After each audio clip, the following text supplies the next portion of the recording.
Have you ever wondered how fighter jets keep flying in the middle of a war, long after logic says they should have turned back for fuel? For most people, the idea of flight is simple. An aircraft takes off, completes its journey, and lands when it needs to refuel. It's a routine so familiar that we rarely question it. But modern air warfare breaks this rule in the most extraordinary way possible. High up in the skies, there exists a system so precise and so essential that entire military strategies depend on it. At the center of that system is an aircraft that doesn't have a role to fight or strike, yet is the most important asset for making things possible. We are talking about the KC-135 Stratotanker. At first glance, the KC-135 appears almost as a long, wide-body transporter. Its long and narrow fuselage resembles as a commercial airliner from another era. From the outside of the fuselage, there are no visible weapons, nor any visual cues that suggest it belongs anywhere near a battlefield. But this understated appearance hides a capability that has fundamentally reshaped aerial warfare for a long time now. The KC-135 is not designed to destroy targets. It is designed to extend the reach of those who do. To understand why this matters, one must begin with the most basic constraint of flight, that is fuel. There's no doubt about fighter jets being marvels of engineering, but they are also inherently limited by how much fuel they can carry. Every kilogram of fuel competes with weapons and structural constraints. The more a jet is armed, the less fuel it can take. And the faster it flies, the quicker that fuel is consumed. In a peacetime training scenario, this limitation is manageable. Missions are planned within range, and aircraft return to base without much concern. But in wartime, the equation changes dramatically. Combat missions rarely unfold within convenient distances. Targets may lie deep within hostile territory. In such scenarios, typical traditional range becomes inefficient. Without a solution, aircraft will be forced to cut missions short or risk running out of fuel over the hostile environments. This is where aerial refueling emerges as a necessity. The concept itself is deceptively simple.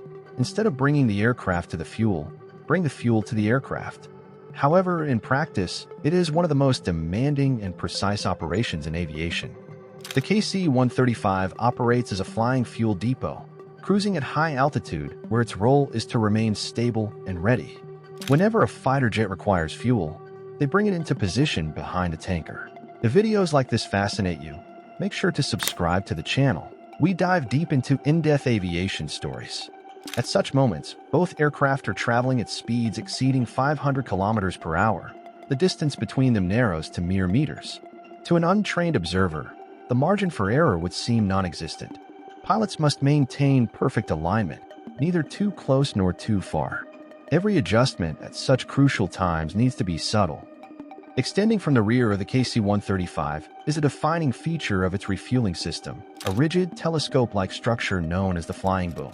Unlike flexible hose systems used by some other aircraft, the boom is actively controlled by a dedicated crew member known as the boom operator. Positioned at the rear of the tanker, often lying prone and facing backward, the operator has a direct view of the approaching aircraft. Their role is both technical and intuitive, requiring a deep understanding of aerodynamics. The operator uses precise control inputs to align the boom, making minute corrections as needed. The fighter pilot at such time must hold position, trusting both their own skill and the operator's judgment. When contact is finally made, the boom locks into place and fuel begins to flow. The KC-135 can pump fuel at rates of thousands of liters per minute, turning what could have been a mission-ending limitation into a brief pause in the sky. Within minutes, the receiving aircraft is replenished, bringing its operational range back. Historically, the introduction of aerial refueling marked a turning point in how air power could be projected.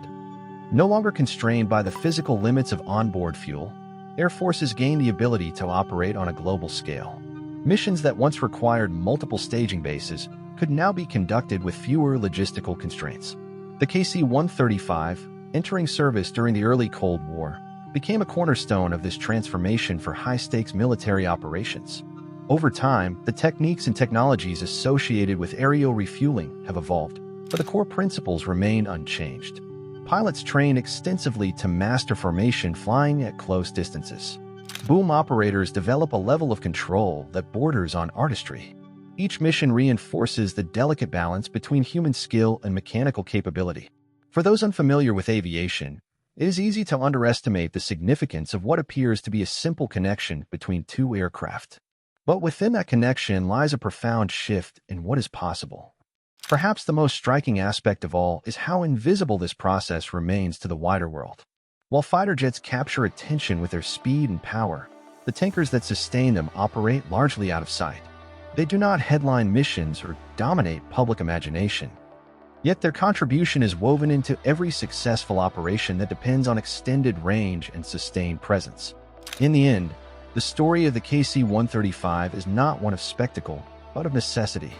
It is a reminder that in modern warfare, the most critical roles are not always the most visible.